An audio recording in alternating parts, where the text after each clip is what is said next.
Hello, Simon Jones here from HitFilm.com, back with a new tutorial extravaganza. Very happy to have you here. We're going to be covering a lot in this one, so make sure you've got your brain turned up to 11.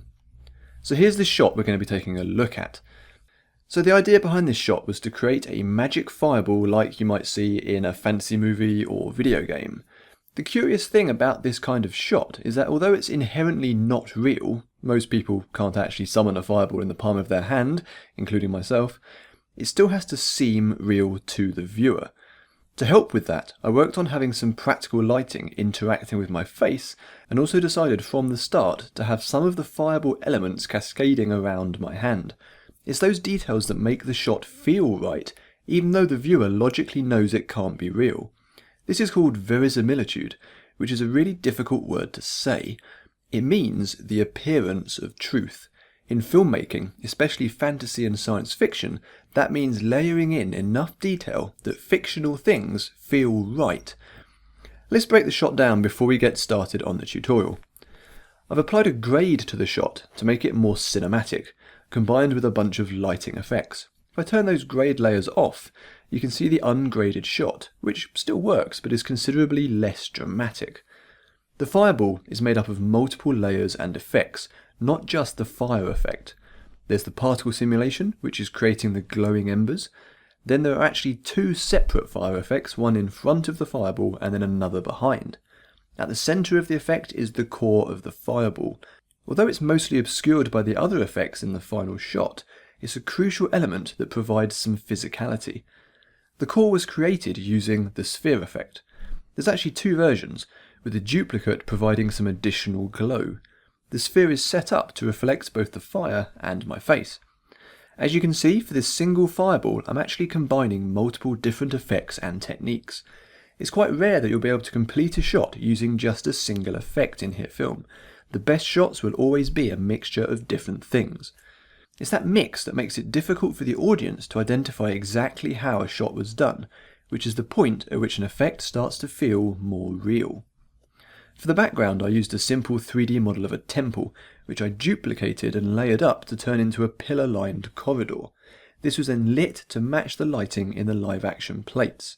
I won't be going into detail about that in this tutorial, as we already have other tutorials covering importing and lighting 3D models. I was filmed on green screen, partly because we didn't have a suitable location to hand, but also because it gave us a bit more flexibility in terms of the lighting and grading. It made it easy to make lighting adjustments, such that I can tweak my head, my hand, and the background all separately, without needing to do any roto work. Right, let's dig into each of these aspects in more detail. I'm going to go from the start so that you can have a go at recreating the effect yourself. There are actually two green screen clips, even though it only looks like one in the final shot. My head and my hand was shot separately, again to make it easier to light each one as required. This was possible because my arm is out of shot, so you don't see where it connects to my shoulder. This actually highlights a really important point. Often on the forums or in YouTube comments, we're asked how to create a particular effect, in this case a fireball. But visual effects shots are rarely just about the effect itself. The camera angle and movement are just as important as the computer-generated aspects. If this shot was framed wider, for example, so that you saw my whole upper body, then filming the head and hand separately simply wouldn't have worked. Therefore, the framing of this shot was chosen for two reasons. Firstly, and probably most importantly, it works dramatically. But secondly, it does simplify some of the techniques involved. This is why, if you're asking for advice, or even just planning a shot, you should always be as specific as possible, because what you're doing with your camera could drastically change the techniques we recommend when it comes to creating the visual effects. The chroma key effect was of course used to remove the green screen. We've covered this extensively in previous tutorials. One thing I noticed is that the hand looked a bit disconnected at first, because it wasn't moving in relation to the small movements of my shoulders. To fix that, I tracked a point on my shoulder and then parented the hand layer to it, resulting in the hand inheriting the core movement from my upper body. It's a small thing, but without doing it, it just looked wrong. Before getting started on the effect, first I'll track the hand movement, as all the pieces of the effect will use that track for their main movement. The track was created simply using HitFilm's built-in tracker, and it was just a matter of tracking the movement of the palm. The feature offset I moved to just above the hand. The offset is what is used to actually create the transform data, so this makes sure that the tracked point will be where I want the fireball to appear rather than on the hand itself. A new point layer was then created, and in the track panel I applied the tracked transform data to the point layer. This point layer was then used as the animation reference for all the relevant effect layers. We've got more in-depth tutorials on tracking available over on the HitFilm YouTube channel. The sphere core was made using the sphere effect, of course. We've covered sphere before, so let's take a look at how I got the flames to run across the surface of the sphere. Sphere is a 2D effect which works off a source layer. So first I created a new plane layer with square dimensions. I went for something quite high resolution. If you add sphere to a plane, it'll immediately create a sphere, but it won't be particularly interesting. So in this case we just have this grey circle. Let's delete that sphere effect and first add on a fire effect. The fire needs to be active right from the first frame of the effect.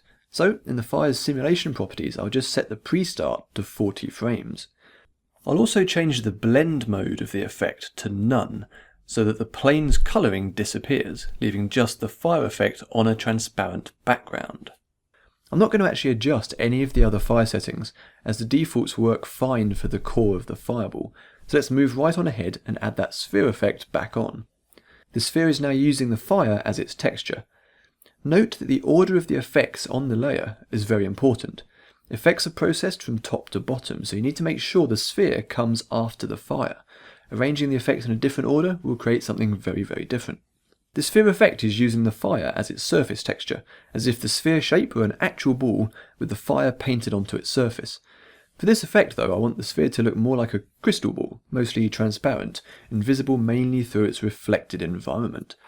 Changing the Use Source As property to Environment Map changes the fire to be reflected on the sphere's surface. This means if you move the camera around it, you can see the reflection updating as you move. In the Environment Map property group, I can now adjust the reflection.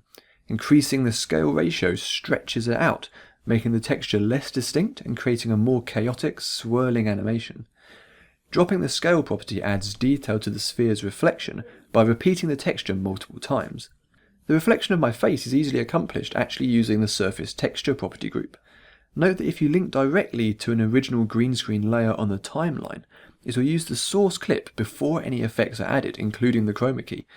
So to use the keyed version, you'll need to first convert the clip, or a duplicate of it, to an embedded composite shot. To find out more about embedding comps, make sure you check out our earlier tutorial. There's an annotation on screen right now. The sphere looks a little stark all on its own. As it's meant to be a fireball, it needs to give the impression of emitting light. This is already happening to a small degree through the practical on-set lighting that we did, but the sphere needed more of an intense glow. To do this, I selected the layer on the timeline and duplicated it. The duplicate I'll rename to Sphere Glow. I tend to combine two glows together when I'm looking to create an intense glow, such as something from a fire or hot sparks. So let's add the first glow effect, and to this one I'll set quite a low radius and threshold. I'll also set it to Add Blend for maximum effect. This creates a close, intense, hot glow around the edge of the layer. I'll then duplicate the glow effect by selecting it and pressing Ctrl D or Command D if you're on the Mac. And on the second version, I'll raise the radius really high to create a more diffuse ambient glow.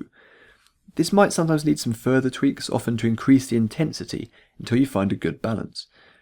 The glow effect takes its colouring from the source layer, but this doesn't always give the result you actually want. So if you go into the per channel intensity properties section, you can tweak the red, green and blue to get a colour that's closer to the effect you're going for. In this case I'm going to lower the blue and the green properties so that we end up with the more orange hot glow look. Combining two glow effects together like this creates a very pleasing high detail glow that just looks visually more interesting than a single glow. Let's move on to the main attraction, and the reason you're probably here, the actual fire effect itself. Now real fire requires three things: fuel, heat and oxygen. We made HitFilm's fire even easier to use. All it needs is fuel. The fire effect will work on any layer you apply it to, using that layer as the fuel source. This is why when you add the fire effect to a simple plane layer, the entire thing ignites. Generally, you'll want more control over your fire, which means limiting the fuel source. The fire effect has a whole bunch of properties for adjusting its behaviour and appearance. flammable region defines the fuel source. If the layer property is set to none, it will simply use the host layer. Different channels can be used as the source. For example, you could base the fire source on the brightest areas of the frame using the luminance option. The alpha option uses the layer's transparency data, which is what I'm going to use. Currently, the entire plane is solid, and thus the whole thing is being used to create the fire. This can be easily changed using the mask tools. I'm going to select the ellipse mask tool, then draw the shape in the same location as the sphere core. As you can see, this instantly restricts the fire source to the mask shape. Incidentally, holding shift while drawing with the ellipse tool will lock it into a circle shape rather than an oval. Okay, we've defined our source area. Now let's take a look at how the fire is generated within that area by going into the simulation properties. The defaults actually work fine for this fireball effect, but it's important to understand what's going on, so let's go and have a little rummage. The various source options determine how the fire is generated. To see how this works, I'm going to tweak a few of these settings real quick. So scale I'll put to 1, variation I'll drop down to 0, fill to 1, movement to 0 and noise to 0. This leaves us with a bright circle in the shape of the mask I just drew. This is kind of like a deactivated version of the fire effect with everything turned right down, so you can just see where things are being generated. The glowing circle is actually the fire, but without any realistic behaviour. So let's start adjusting those settings one by one to see how it all fits together. First up, I'll boost the movement. This determines the length of the flames. So increasing the movement creates a single solid flame emanating from that circle. Now I'll drop the source fill down and at the same time increase the source noise. This changes the source from a solid circle to a more varied pattern within the circle shape, with some areas generating fire and some areas not. If I boost up movement some more, you can see that we now have lots of thin strands of fire. Increasing the source scale creates larger but fewer strands as the source map is scaled up. Currently the same strands of fire remain throughout the effect. You can see as I move the playhead, these strands keep on burning in the same place. This works well for low energy contained fires, such as candlelight. Generally, the higher your source scale property, the smaller the fire appears to be. Whereas if you want a huge roaring fire, you want a smaller source scale, which has more detail in it. Source variation determines behaviour over time. So at 0, the fire is very stable. But if I increase variation, you can see the fire strands changing position, with new ones appearing and the old ones dying out. This tends to look more realistic, especially for larger unstable fires. Although going back to candlelight, it wouldn't work so well because you don't want it to be moving around. At any point you can drop the movement property down to 0 to see exactly what your source fire map looks like, while increasing movement creates a more chaotic animation. Understanding how all these properties work in combination with each other is key to getting the results you want from the fire effect. Another aspect that makes a big difference to the overall look of your fire is in the appearance section. Here you can adjust the high and low temperature, which essentially adjusts the contrast of the effect. Lowering the high temperature increases the intensity of the bright areas, creating blown out hotspots, while lowering the low temperature reveals more of the subtle details. Conversely, if you increase the low temperature, it'll clamp the darker parts of the effect. You're going to want to adjust this to match your source footage. Pay careful attention to your camera's overall exposure. If your aperture is wide open because you were filming at night, then for a realistic composite, you're probably going to want quite a blown out fire. If you were shooting in daylight or with a narrow aperture, then you want to perceive greater detail in the fire and have it less blown out. Due to the dark nature of the overall shot here, I wanted my fire to be bright and overwhelming, ensuring that it feels really hot. As mentioned earlier, I actually used 2 copies of the fire effect to give it more detail. To do this, I took the plane containing the fire effect and duplicated it with Ctrl D, or again, Command D on a Mac, and then moved that layer below the sphere on the timeline. While a subtle thing, this means that the fire is properly surrounding the sphere, both in front and behind.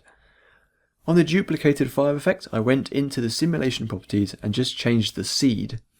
This is used as a random factor when generating the fire, so changing the seed creates a different fire effect while still using the same general behaviour and appearance.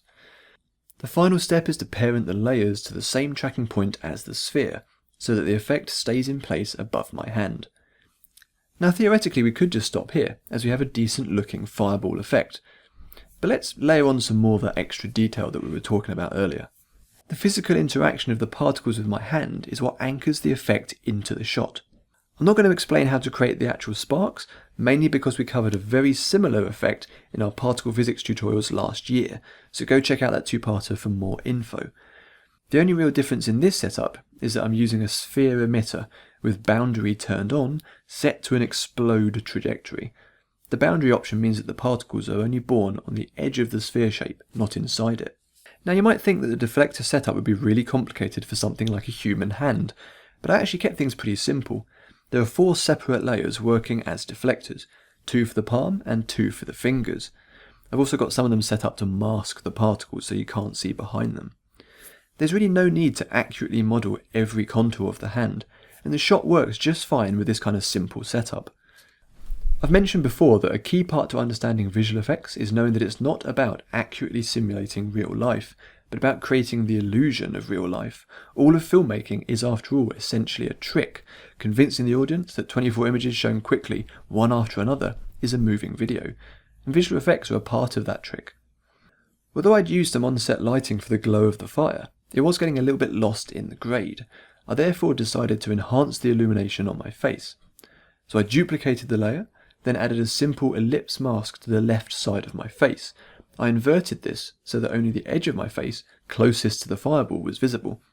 This duplicate I moved on top of the original on the timeline. You can't actually tell it's there, of course, but what I can now do is add effects to the duplicate, grading it separately to the rest of my face. Using the color correction wheels, I tweaked the lightness of the highlights, midtones and shadows to create an enhanced illumination timed to the fireball's behaviour. As mentioned earlier, shooting on green screen made this kind of enhancement considerably easier.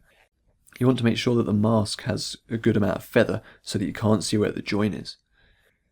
I decided early on to end the shot with my extinguishing the fireball by blowing gently on it, like you might blow out a candle. As well as looking pretty cool, it also feeds back into that impression of reality that I was talking about earlier. The close interaction between my action and the behaviour of the CG elements blends the line between real and unreal. Creating that interaction required a few different approaches. For the particle simulation of the sparks, I used a force. This was set up as a large direction force cube pointing to the right of frame. Direction forces are most commonly used to simulate gravity, in which case they are usually applied globally to the scene. In this case, I limited the direction force to the cube shape, so that only particles inside the cube would be affected by the force. For most of the shot, the cube sits off to the left, not affecting any particles. It's only at the end of the shot that the cube is animated to move from left to right into the path of the particles. This is timed to my action of blowing out the fireball, giving the impression of the particles interacting with my breath. Because the cube is a specific size, only particles directly in the path of my breath appear to be affected. The particle sim already has a bunch of global and local turbulence and gravity forces set up, so as the cube moves in, all of these forces interact together, resulting in particles being pushed to the right, but still behaving in a chaotic manner. For the fire effects, I used something called a burn direction map. This is an option in the fire properties, which can be used to control the direction of the fire. It works in a similar way to shatter maps and atomic maps. I created a simple black to white gradient and linked it up in the fire burn direction properties. This causes the flame to flow in the direction of the gradient, in this case from black to white. Timed to when I blow out the fireball, I animated the burn direction gradient to rotate around 90 degrees, pushing the fire off to the right of frame. At the same time, I keyframe the fire's source fill property so that it simply runs out of fuel and disappears. Burn direction maps can be used for all kinds of fascinating effects. Try combining different gradients to have fire flow into and around itself. You can get quite detailed with this and come up with some really interesting effects.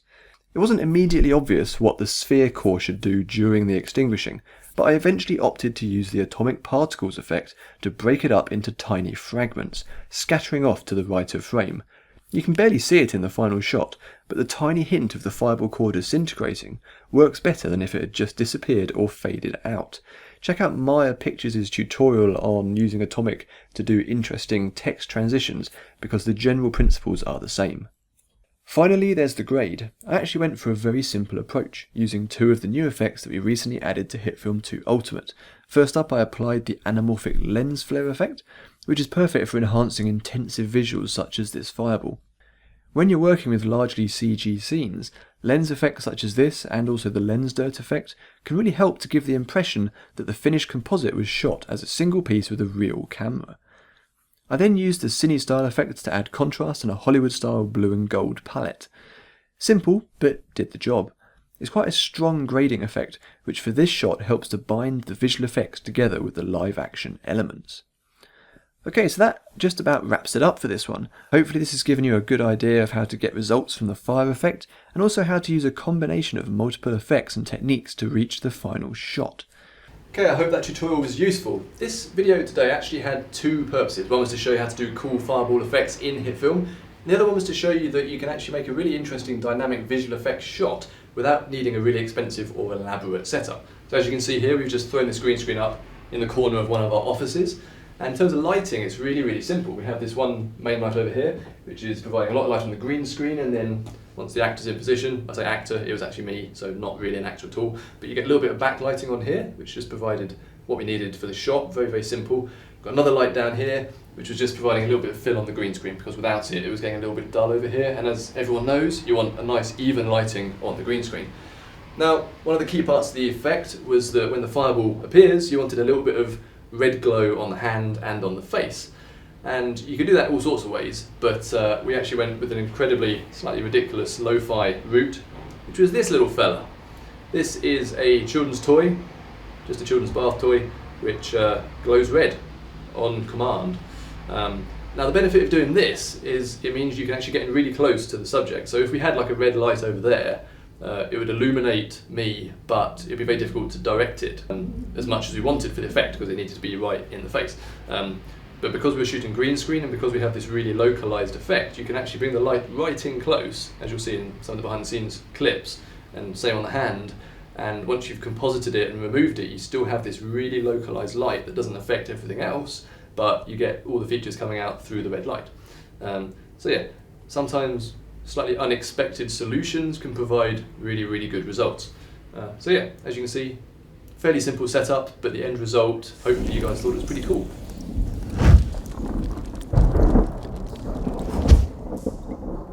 If you've got any questions, do let us know, and be sure to send us links if you use the fire effect in any upcoming projects. We'll see you next time.